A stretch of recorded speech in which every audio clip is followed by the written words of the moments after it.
OnlyFans model also has a fan base. Describe to me their fan base and how that would help or hurt them. Their fan base, I would say, are... I'll answer that for you. Thirsty men. Yes. Okay. Yes. Not all men, though. I know a lot of women who... Can they buy Dwayne's dresses? How many of them are gonna buy Dwayne's dresses? Of these thirsty crowd men, yeah. I don't think they're interested in dresses. Okay, so once again, modeling is what? If Selling a product. Okay. That's it. But what if the product is them? Then that's not modeling, that's hooking. Okay, we think very differently. I'll put you... Herding cats, take one. Trinity. My age is 27. My name is Emma and I'm 22. I'm Vilma and I'm 43. My name is Carrie. I'm 32 forever. No, forever 32. That's a new store brand that you should take a look at. All right, ladies, I'm going to start off with the young ladies there, and I want to ask you both to explain the modeling world from your perspective, starting with the most nervous. Oh my gosh. Oh my goodness. How many different directions could you do? Erica? Yeah, that's a lot of different directions. Just my experience in the modeling industry or... Your description. You need time to think about that? Yes. The modeling industry is very interesting to me because it takes an art form that is meant to be aesthetically pleasing and goes after something that is not external whatsoever. It actually goes after this feeling of acceptance and attractiveness and confidence that comes from the inside. After this feeling of acceptance and attractiveness and confidence that comes from the inside. But ironically, it's a completely aesthetically based industry. So I think it's interesting to me primarily to see how people decide to externally show what they're trying to feel inside, both designers and models alike. Communicating what you're trying to accomplish is something very difficult, even for the individual trying to translate their emotions into something for others to understand. When an individual says that they're a model, but they are confused about what their motivation is, it can lead to a huge miscommunication of what they're actually doing and want to accomplish. And hair and makeup as well, all forms of expression just to go after a certain feeling or a certain emotion that is internal. I agree with that a lot. I think that the modeling industry as a whole is a way to express yourself and like she was saying, like, from the inside out type of feel. Like you get to be someone, like someone different like every single day if you want it to be. So that's really cool because for someone, I used to have very like confidence issues and I used to be like bullied and stuff like that. But this industry has made it where I can fully accept myself and be confident in who I am because there are so many other people just like me. And so it's a world of just acceptance and becoming something that is outside of your comfort zone, which is really cool. From you both, define model.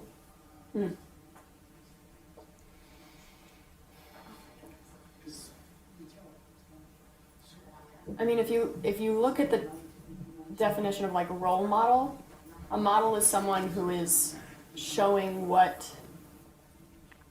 is or can be. And so I think the idea that models are what we should strive for is outdated. I think models are meant to show a way that something can be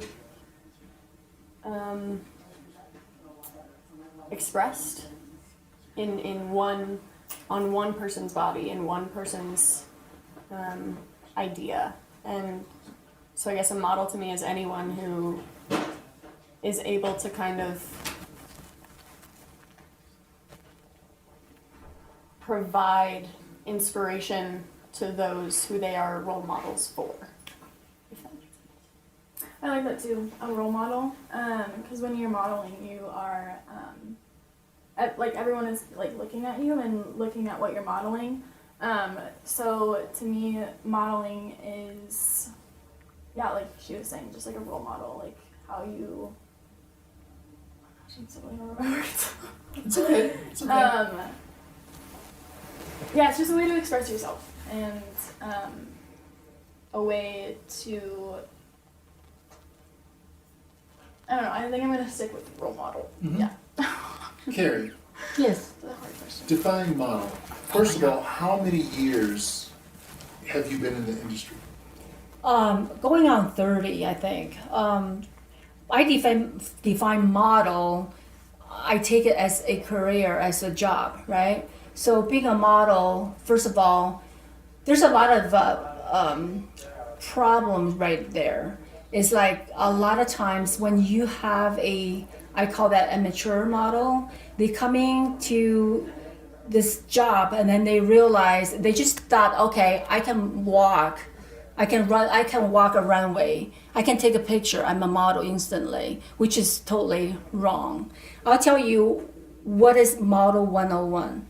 Model, you first of all has to be a good human, which means you have to have a great personality. You cannot be just a model and do a job, like you don't even, for example, I'll give you an example. So you go to a runway like stage when you do a fashion show for a designer. Some model come in and goes, I don't like this clothes. I want that one because that one's good. I refuse to wear this. Or they can just pick up the clothes and try on, put on the ground, right? Those are model 101s. You want to be a model, first you know how to treat designers, treat the clothes. You first thing, you cannot tell the designer which one you want or not.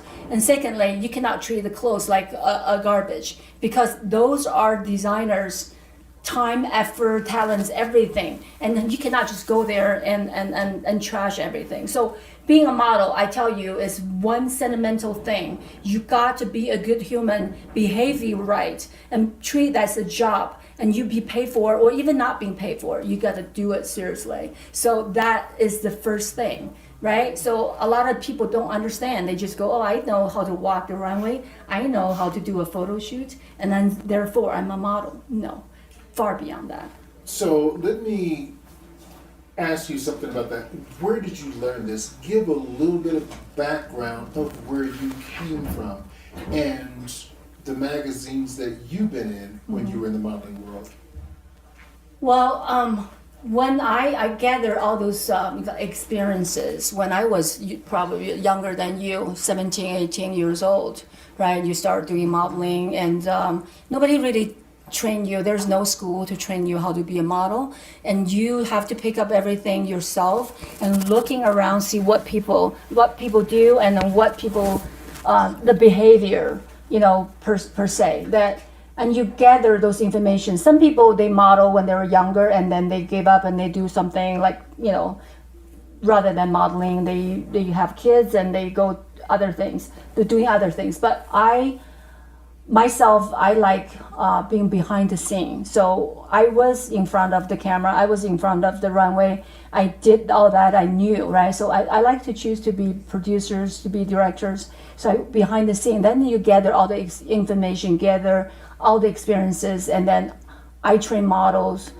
First of all, I'm not gonna show you how to walk. I'm not gonna show you anything about the job, the talent, right? I trained you Model 101, which is, I mentioned those things, right? It's very, very important when you know those things and then you start training. It's almost like the kids. You cannot tell the kids to run when they don't even know how to walk, right? So you have to do all those things. But when I travel so many places in the world, I initially from China, and I went to Canada, model competition. I was there winning, prizes and all that as a Chinese, right, which is very rare. And then I went to Spain in Europe when my agent called me and told me to go there. So I stayed there for 2 years.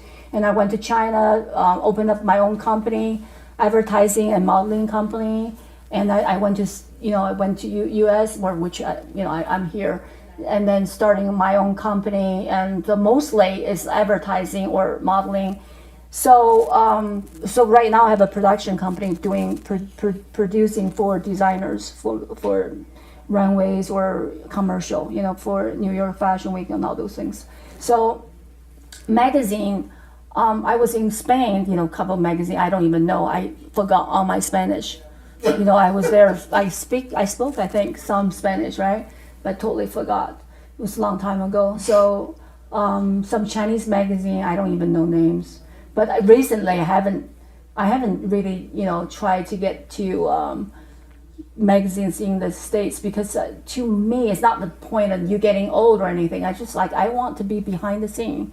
I don't really want to, to show, unless with Lema, I like to take some pictures with her just for fun, right? So, and you have some clients that are interested in getting published, and you can do that for them. Yes, and I have, I encourage people, like I have a client who is 70 years old, beautiful lady, and I told her she needs to be featured. And I mean, obviously, she is a person who empowers so many people her age, right? 70 years old.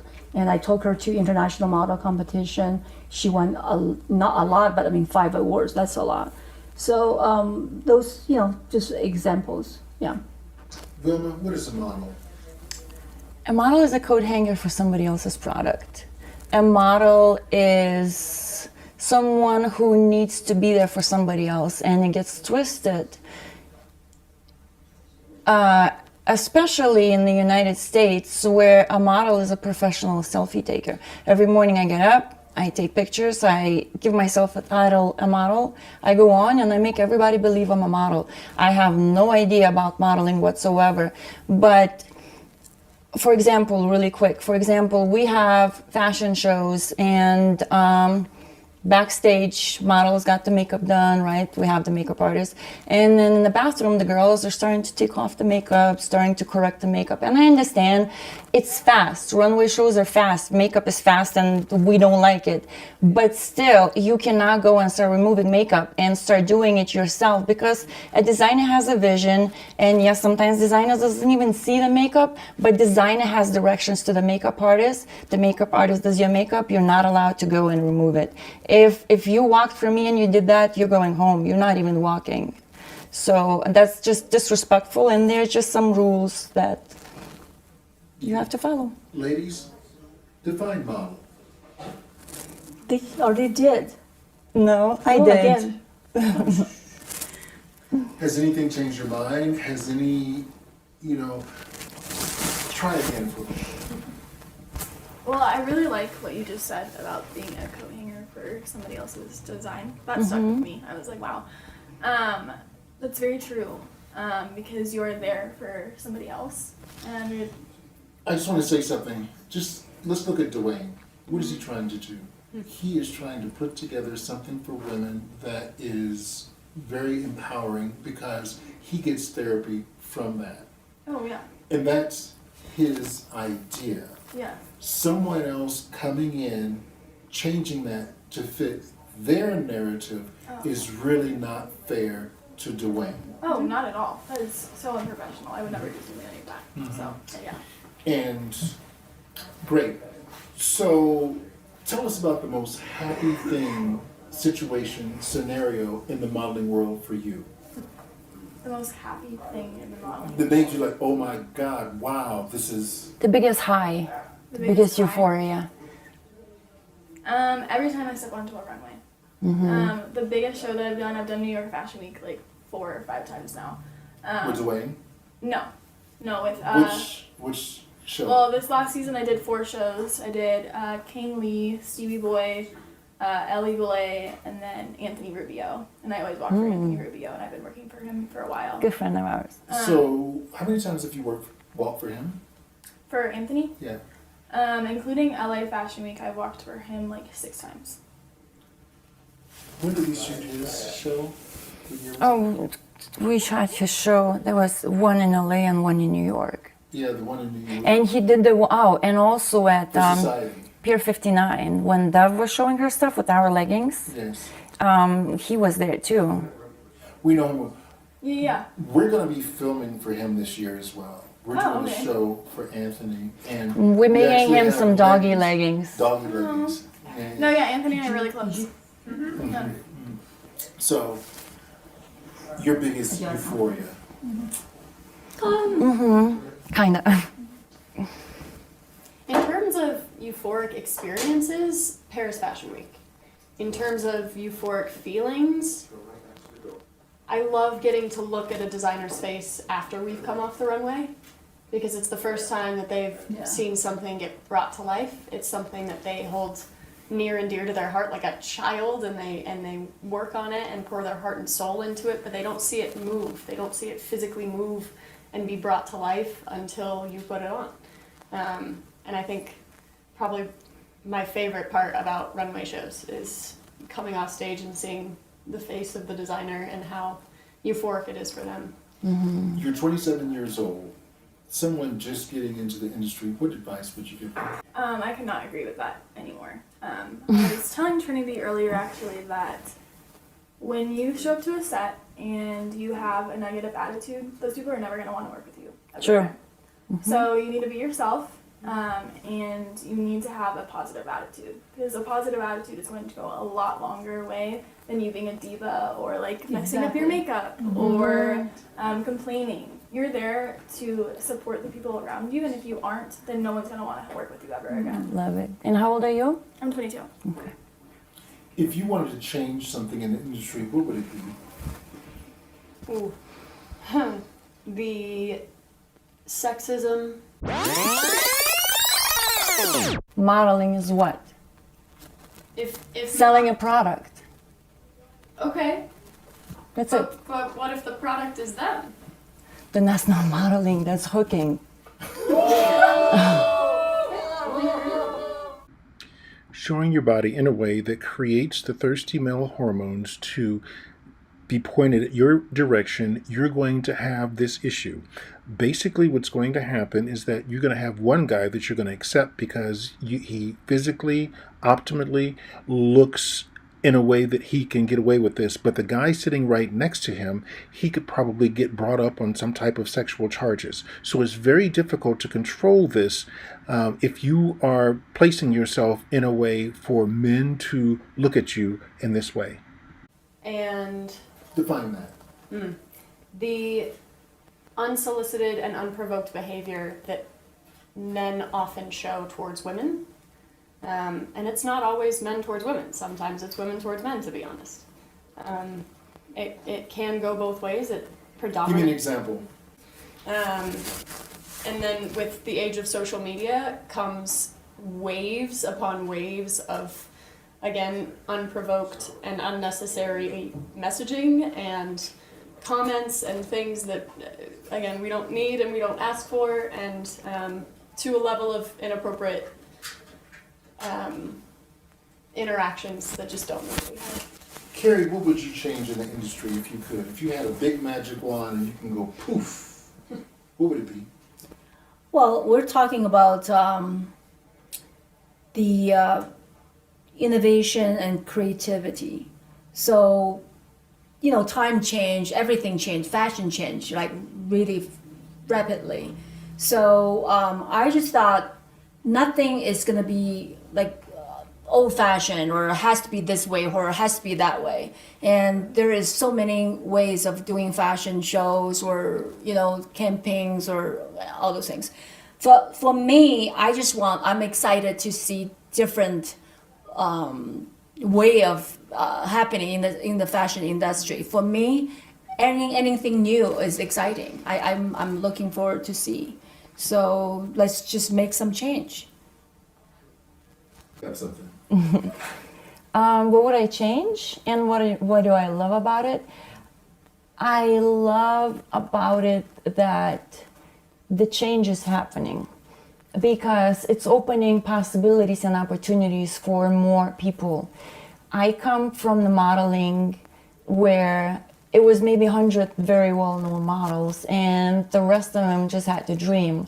Now you don't have to dream anymore. If you're willing to work hard and if you're willing to do the work you can become it. You can do it. There's so many different kinds of modeling that didn't exist before, and a lot of people laugh about Instagram modeling. That's probably one of the most powerful things that's the future is gonna see. If you make your brand in a certain way that people recognize your brand, you know, you shoot certain niche, or you do certain things, you know, you become known for something and you build your following, it's really gonna help you, because when you have about 250,000 followers, you start getting people asking for your services. So try to get a goal of getting to 250,000 organic followers. Once you get there, people start sending you messages and start offering, you know, oh, I'm gonna send you some outfits, and you come up with the rates of what you charge per post. You know, for example, if you have 250,000 followers, you know, you can make probably $2,000, $3,000, $4,000 a week from just advertisers, and it's changing. It's really changing. A lot of girls are able to make money now, and I'm not talking about the what's the website? OnlyFans. Yeah, a lot of models are calling themselves models, and I asked them, where do you model? And they say OnlyFans, and it always confuses me. Is that like a new model mayhem that I'm not aware of, or like? Do they wear any clothes to show? Depends. Depends. Mm-hmm. But Yeah, they when wear they, as little or as much as they want. okay, but in that platform, right? On that platform, what's the message they try to tell their audience? Doesn't matter what audience is, like what they trying to tell them. Look at me, I'm pretty, or look at my clothes. You can buy it. Oh, it's a sexy thing. Okay. It's a I want to look attractive. I want to be attractive. I can provide that experience to other people, and if that's your game, more power to you. It's not my game, but more power to you if that is. So, Tina, Yes. explain to us what you do, who you counsel, and what your world is like. So I am a fitness coach. So I train just like your everyday people for lifestyle. I also do bikini competition prep. So I coach for that. I myself am an IFBB bikini pro. So I compete. It's crazy. A lot of my clientele, not necessarily the girls for competition, but just my everyday, it's a lot of counseling. Be it their bad marriages or just there's some aspect of them that tends to be a little bit broken, or I think that they're looking for guidance, and I think it's easier. I'm 51. I've had life experience. I've been through divorce. I've been in an abusive relationship. Cancer I've survivor. pulled myself up from absolute depression. So using my just my life experience, I'm able to connect with them, really regardless of any age. Just because of things I dealt with in my 20s, which is different than from my 30s, different in my 40s. But in the same aspect, a lot of it is different. It's all the same. We deal with insecurities, the way we are gawked at by men or looked at by men. I had a husband who basically told me, people just want to look at you. Nobody wants to hear what you have to say. You know, which is very Strong. Interesting. And the reality of it is, like, I look, 25 years later, and it's like, no, actually people do want to hear what I have to say. And I'm married to someone now who that's all, he's like, people want to hear what you have to say. They, want to listen, they look for your guidance. And being in the fitness world, it's such a crazy time right now. A lot of it because of social media, because of editing and filters, and now you've got girls that are 20 years old getting butt jobs and all this stuff. It's just so different. So it's What job? 20 years old. they're getting Butt like implants. implants and Good jobs. lunchtime lipo, and it's sucked out from here and put into here, and then you've got these other girls seeing and go, oh my gosh, how do I look like this? And she looked like this in 3 months. It's like, no, But I that's a do that recovery too. time. That's not, you I know. think it's any age. I Yeah. do that too. I tear myself down. Yeah, and that happens with women all the time. It's so easy to go on there and look and see what we think is perfection, and then in reality, I mean, we're kind of perfect how we are, you know. And I think that's, for me, I find beauty in the fact that we have imperfections and that we're all different. Nobody looks like this completely filtered picture, but that's been kind of lost, and especially I deal with that a lot with girls. So, we were talking about OnlyFans. Do you know what that is? Do you have an opinion about OnlyFans? I know what it is, and Describe your feeling towards that, and what kind of effect would that have on a woman's psyche? With that, good, positive, bad, or indifferent? I mean, I think it's hard to say just because, so like, we're a different generation. I think the younger girls growing up feel like this is an empowering thing. This is my body and I'm showing it off. Not and all the you know. girls, young girls. But I did But it in my 20s. I'm just saying I did it tends to be, I feel like more of the young girls feel like that. Whereas my generation, you weren't like that. That wasn't, our type of empowerment was fighting for different, you know, just to have our voices heard and, you know, not to be sexually harassed in the office, not to have to deal with those type of things. I mean, I look at it as somebody who, obviously somebody who's going to get a job, they're gonna check and they're gonna look and they're gonna see, okay, we see they've got this, and I think that instantly, in my mind, I think someone's gonna maybe perceive them as she's easy, I don't wanna use the word like slutty, but I think they'll get a different view. That's not necessarily true of the girl, but I think that's just sort of the view, and I think that lends to the thirsty men that are looking and like, oh my gosh, I can go click on this and see this and that, and it's like, you know, I feel like, to me, it's a little bit sad, I guess. To me, being in the business for 40 years, here's what I see. To me, it presents a narrative in a young woman's world that causes them to fight and protect. It puts them on the defensive because you do get the men that have been raised by wolves coming at you from all different angles. And, you know, whatever you do is up to you. But to me, I know the men who look at that. And I don't want them anywhere near anything that I'm doing. I don't want them next because I'm all about what she is saying, what she wants to present. And when those crazy men are around, the women that deal with that, they look at me like, okay, so what is Chuck gonna do next? Is he going to do this to me? And they're always so on the edge and ready and waiting for something to happen. It's almost like they got a bat in their hand. And me as an individual who loves to present kindness to people, it's very difficult for me to be sitting almost ready to get swung at in every minute. I feel almost like a battered woman. I have to get ready to duck every time, you know, I say something. So that world to me presents something that makes it very difficult for me to be kind. It makes it very difficult for me to come in close. It makes it very difficult for me to have some really open up because I love moments like this. Yeah. I love sitting down talking to women and having women talk together. I love this.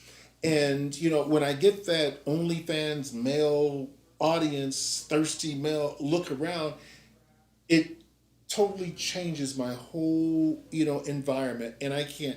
So for me, it's not good. But for someone else, I do not, you know, think anything negative about it because, you know, my movie that I have playing in my head, I can't expect everyone to follow that same movie, you know. So to me, as long as we can sit down and have a beautiful conversation with one another, I don't care what you do. Mm-hmm. Yes, ma'am. Well, I mean, again, like I said, that platform is some job, right? Whoever wants to do the job, whoever wants to be doing, the audience, that's fine, that's their thing. But that's not modeling. So it's totally out of the question. So let's move on. It's not modeling we're talking about, right? Yeah. So here's what I'm getting at here. So we have two different generations here. We have generation, I have no idea if it's X, Y, Z, elemental like P, generation LGBTQR, I don't know. But what I'm trying to do is I'm trying to have these two worlds. You have a young generation coming in, calling it modeling. You have another generation that says that has nothing to do with modeling. What I'm trying to do is just have this conversation between these two groups to understand what both of you guys, because Carrie didn't even really know what OnlyFans was. So she had to question, what is this? So I find this situation very important because now she has an idea. So next time she sees that, or another girl comes up behind her and asks her something about it, she has something to say about it because she has a little information. That's all I'm trying to do. I'm not trying to catch somebody on the spot or anything like that. Any questions that you guys have for me as a man in the modeling world? Anything? Hit me with it. We call him a bitch whisperer because he understands women so well, so hit him with any question. What's the hardest thing you've ever had to deal with? Women not helping each other. I've been in this business for 40 years, and I've tried to brand someone. I wanted to try to make someone stand out and be a role model for someone else. My pitch 12, 13 years ago was, okay, I will brand you, I will make the clothes, we will erase every other photographer on planet Earth, we will make them aspire to want to be, you, and we will do this, and we will go out, we will get other women to come in and participate in what we do, and we will make a great business out of this. Maybe 3 or 4 photo shoots max it would last. And then I would be there creating everything, putting everything together. The model would come in, and before I could get the next image edited, she was already off shooting a free shoot with someone else. And to me, as a businessman, it's very difficult for me to derive value from free. I can't give away my products if I want to create value. Apple doesn't give away a cell phone. They charge $1,500 for the bet, and they have people waiting all in line to get that. Why? Because they don't give it away, and they make you feel like this is something that you really need. So that's what I wanted to do, is create that need. That's just marketing. So what happened in my world is that I would try to get women to see this, but it turned into, Chuck, you're trying to be controlling.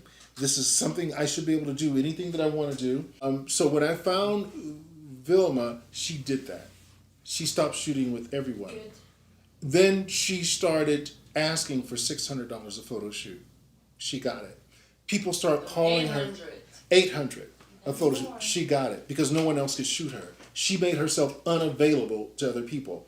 Then she has a clothing brand. Now all of this right here, this guy paints the Pope, Aerosmith, and Vilma. She's in the same category as these individuals now because she is now branded. So when they think of steampunk, she's a steampunk model. So now when they think of this, they come to her because she is branded, and that's the way, it works. So I want to take your version and your versions of how to, possibly get something that you want out of life, twist it around a little bit, and just think about it. Just think about branding yourself, because if you make yourself and the subject matter expert in something, you will get treated that way. And to me, diversifying your portfolio is the worst thing you can do. Why? Because you become a subject matter expert at nothing. A concert pianist, he doesn't practice the flute on Mondays, the cello on Thursdays, and so on, and get back to it on Mondays. He did 10,000 hours. 10,000 hours. Then he becomes an expert at something. I'm just trying to give advice. You can, ignore it, but it has worked. And all I want to say is it's working. That's it.